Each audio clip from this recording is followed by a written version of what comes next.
अस्सलाम वालेकुम दोस्तों, हम लोग पर्थ में मौजूद हैं और पाकिस्तान और ऑस्ट्रेलिया का टेस्ट मैच कल से शुरू होने जा रहा है। औरंगजेब साहब मेरे साथ मौजूद हैं। पाकिस्तान ने अपनी प्लेइंग 11 का ऐलान कर दिया है। मैं आज इस भाई का लेवल चेक करता हूं कि इसको याद भी है या नहीं। आमिर जमाल और खुरम शहजाद दो बंदे डेब्यू कर रहे हैं। बाकी प्लेइंग 11 क्या है? औरंगजेब साहब से पहले thank you so much programme में आने के लिए। बाकी मैंने बतानी है आपने बतानी है? आपने बतानी है कौन कौन सी है। अब्दुल्ला शफीक हैं आपके ओपनर में, उनके साथ आपके left hand stylish Imamul Haq हैं, फिर शान मसूद आ गए, फिर बाबर आजम आ गए, फिर सरफराज अहमद आ गए, फिर सऊद शकील आ गए, फिर सलमान अली आगा आ गए, और आगे आपके 4 फास्ट बॉलर आ गए। उसमें खुरम शहजाद आ गए, आमिर जमाल आ गए और शाहीन शाह अफरीदी आ गए, और एक बंदा और कौन रह गया ये आप बता दें। मैं आपका भी टेस्ट ले रहा हूँ। 10 मैंने बता दिया ना, एक आप बता दें। खुरम शहजाद, फ़हीम अशरफ। फ़हीम अशरफ तो ऑलराउंडर है। अच्छा, मैंने नाम ले लिया ना। हम बगैर स्पिनर के ही खेल रहे हैं टेस्ट मैच, तो लग तो ऐसे ही रहा है। आपको क्या लग रहा है? आगा बोलिंग कराएगा स्पिनर्स की जगह बाबर कराएगा। बाबर आजम कराता है, इमाम कराता है, बाबर आजम कराता है। सऊद शकील बड़ा अच्छा स्पिनर है। अच्छा ओके, आपने औरंगजेब साहब से पाकिस्तान की प्लेइंग 11 सुन ली है।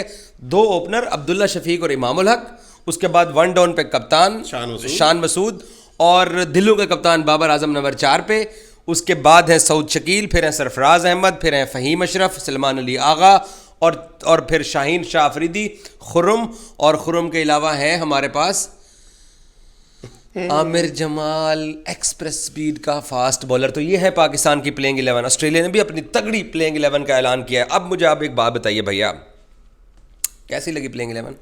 देखिए बैलेंस टीम है, क्योंकि मुझे इस बात की खुशी हुई कि आमिर जमाल को इंक्लूड कर दिया गया। बैलेंस कहाँ से? स्पिनर तो है नहीं, कहाँ से स्पिनर कहाँ पे? लश ग्रीन आप देख नहीं रहे हैं, वहाँ पे इतना तो घास है। वहाँ पे स्पिनर का क्या काम है? स्पिनर ने वहाँ पर क्या करना है? क्या आपने वही पे आप यूई में खेल रहे हैं, आप लाहौर में खेल रहे हैं, आप स्पिनर के साथ जाएंगे? क्या काम है वहाँ पे स्पिनर? टेस्ट मैच की विकेट चौथे दिन खराब नहीं होती है, 5वें दिन चौथे दिन तक पहुंचेगा तो खराब होगी ना। आपको पर्थ की हिस्ट्री और तारीख नहीं पता वहाँ पे हम लोग। यार एक तो आप मायूस बड़ा होते हो। मायूस नहीं होता, मैं कहता हूँ पाकिस्तान उनको जल्दी आउट कर लेगा। कौन मायूस है? आई लव यू आरिफ बिलाय, ये मैं कौन है? मैं आपका आभारी हूँ। अच्छा, मजाक से हट के आपको ये हिकमत अमली ठीक लगी है फास्ट बॉलर्स वाली?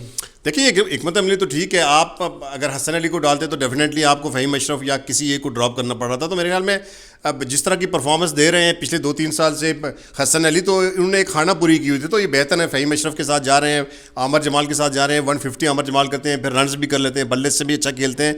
फ़हीम अशरफ भी ऑलराउंडर की लिस्ट में तो हैं, वो भी टेस्ट मैच उन्होंने 1-2 बचा के दिए हैं आपको। तो मेरे ख्याल में बैटिंग की स्ट्रेंथ को थोड़ा सा ज़्यादा करने के चक्कर में उन्होंने ये डिसीजन लिया। तो अच्छा है, क्योंकि हसन अली की फॉर्म नहीं है, 130-35 पे बॉल करते हैं। अगर हसन अली को ही लेके जाना था तो फिर आप मोहम्मद अब्बास को लेके चले जाते, जो काउंटी में बहुत अच्छा परफॉर्म कर रहे हैं। तो मेरे ख्याल में वो अगर होते तो पाकिस्तान के पास एक ऑप्शन स्विंग बॉलिंग का बढ़ जाता। लेकिन अगर नहीं है तो फिर मेरा बुरा ऑप्शन नहीं है आमिर जमाल। बैटिंग हमारी बैलेंस है। बैटिंग तो आपके पास यही है ना, आपके पास क्या ऑप्शन है? यानी आप मुझे एक बैटर बता दे। आप रिजवान को हमारे पास बहुत ऑप्शन है। हमारे पास यूनुस खान का ऑप्शन है, इंजमामुल हक का ऑप्शन है, सईद अनवर का ऑप्शन है, आमिर सुहेल का, जावेद मियांदाद का, एजाज अहमद का। हमारे पास ऑप्शन तो बहुत हैं बैटिंग के। कोचेस तो है ना मोहम्मद हफीज़ आपके, तो और तो स्लॉट खाली नहीं। 17 रुकनी तो आपकी फौज गई हुई है मैनेजमेंट की, तो इनको कहाँ पे आप अकोमोडेट करते हैं जिनका आप नाम ले रहे हैं। लेकिन ये है कि आप शायद रिजवान की बात कर रहे हो, तो मेरे ख्याल में अगर सलमान अली आगा की ज़्यादा हो जाते तो बेहतर था। लेकिन सलमान अली आगा ने लास्ट जो इनिंग्स खेली है श्रीलंका के खिलाफ, एक टेस्ट मैच बचा के दिया। उनकी भी आखिरी 2 सेंचुरियाँ जो है बड़ी क्रूशल थी। सरफराज आखिरी जो टेस्ट सीरीज़ हुई थी उसकी मैन ऑफ द सीरीज़ थी। तो प्रीवियस परफॉर्मेंस को देखते हुए मेरे ख्याल में ये बैलेंस टीम है। सरदार जी, आप सिचुएशन, कंडीशन, शान मसूद की प्रेस कॉन्फ्रेंस से एतमाद, कॉन्फिडेंस सब कुछ दे चुके हैं। हम इस टेस्ट मैच को जीत सकते हैं? मुश्किल होगा, बहुत मुश्किल होगा, टफ होगा, बल्कि मैं कहूँगा कि नामुमकिन होगा। अगर कोई हो जाए इस तरह का काम तो मुआजिज़ा होगा। और क्योंकि बॉलिंग उनकी अगर देखें, एक तरफ मिचेल स्टॉक को आप देखें, एक तरफ आप पैट कमिंग को देखें, फिर हेजलवुड को देखें, तो इधर आप आ जाएं देखें तो शाहीन शाह अफरीदी के अलावा आपको कोई इतना बॉलर को नज़र नहीं आएगा जिस पे आप ट्रस्ट कर सकें कि ये आपको 10 आउट करके देगा या दोनों इनिंग्स में 20 आउट करके देगा। तो मुश्किल है। बैटिंग में आप फिर भी कंपैरिजन थोड़ा बहुत कर सकते हैं, 19-20 हो सकता है, लेकिन बॉलिंग में बहुत ज़्यादा फ़र्क है। ऑस्ट्रेलिया जो है वो टॉप पे और पाकिस्तान बहुत ज़्यादा नीचे है।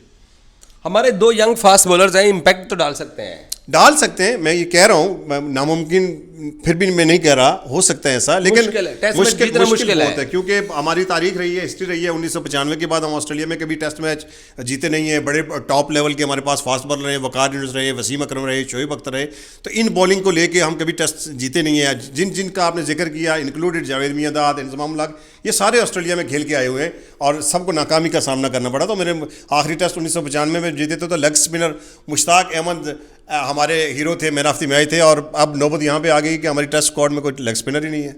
अब मैं आपसे बात करूँ? हाँ करें। आपने कर लिया है। हाँ जी। एक तो मुझे उन पाकिस्तानियों से बड़ा मसला होता है जो कि ये पहले प्रेडिक्ट कर देते हैं कि जी ऑस्ट्रेलिया के खिलाफ खेल रहे हैं तो टीम फंस जाएगी। यही मैच जिम्बाब्वे बांग्लादेश के अगेंस्ट होता तो आपने कहा था जी हमने मार देना है। हम भी उनके इक्वल टीम है, बराबर की टीम है भैया, मेरी बात याद रखियो। ऐसा नहीं है। आपके जज्बात को मैं समझ सकता हूँ। कैंडी में हम बैठे होते एक रेस्टोरेंट में, हम गालिबन दाल चावल खा रहे थे, तो आपने कहा यार क्या लगता है कि इंडिया जीत जाएगा? मैंने कहा जी इंडिया नहीं जीतेगा, इंडिया मुझे लग रहा है पाकिस्तान नहीं जीतेगा, इंडिया मुझे लगता है दोनों मैच जीत जाएगा। आपने कहा था पत्थर पे लकीर है, ये लिखवा लो, आप कैसे कह सकते हो, आप जो है ना इंडियन को सपोर्ट करते हो। अब मसला ये होता है कि हम जो चीज़ ग्राउंड में देखते हैं ना वही बोल देते हैं। अब आपकी मसला आ जाता है थोड़ी दोस्ती यारियों का, क्योंकि आपने दोस्ती यारियाँ भी निभानी होती हैं, कुछ प्लेयर्स के हक में भी आपने वीलॉग करने होते हैं, वहाँ पे आके थोड़ा सा फंस जाते हैं।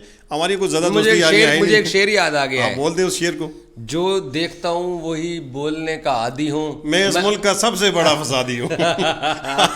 आप दूसरे फिक्रे से मैं इत्फाक करता हूँ। पहला फिक्रा मेरा, दूसरा आपका।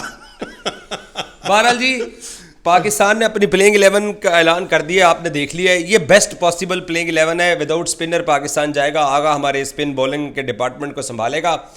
ये मैं हरगिज़ सरदार साहब से इत्तेफाक नहीं करता कि जी मुश्किल है, नामुमकिन है। ऐसा कॉन्फिडेंस अगर होगा, अगर ये किसी 11 रुकनी टीम में से किसी ने ये सुन लिया वीलॉग हमारा, जो कि सुनते भी हैं, तो वो और ज़रा मोराल उनका डाउन हो जाएगा। हमेशा अपनी टीम को उठाना चाहिए। नहीं, आपकी बात से मैं इत्तेफाक करता हूँ। तो एशिया कप से पहले तो हम लोग चीख के गले पाड़ के मर गए थे कि हम दुनिया के बेहतरीन अटैक के साथ जा रहे हैं। तो उससे कितना मोटिवेट हुए, उनने कितनी विकेटें उखाड़ दी वहाँ पे, ये तो बताएं। तो दूसरे अच्छा खेले थे। हाँ दूसरे, हाँ उसी पिच पे खेले थे ना। पिच तो नहीं, चलो बाल तो आप कहते हैं ना बाल चेंज हो जाती है, इंडिया के दूसरा बाल मिल जाता है आपको दूसरा, पिच तो नहीं चेंज होती, वो तो वही होती है ना। इतना लंबा 25-30 घंटे का सफर करके पर्थ आए हो और हारने आए हो। जीतेंगे इंशाल्लाह, चलो पॉजिटिव जीतेंगे। हाँ जी, पॉजिटिव। सो परेशान मत होइए भाइयों, पाकिस्तान जीतेगा। अच्छी प्लेइंग 11 है और हम आपको अपडेट करते रहेंगे। Thank you so much.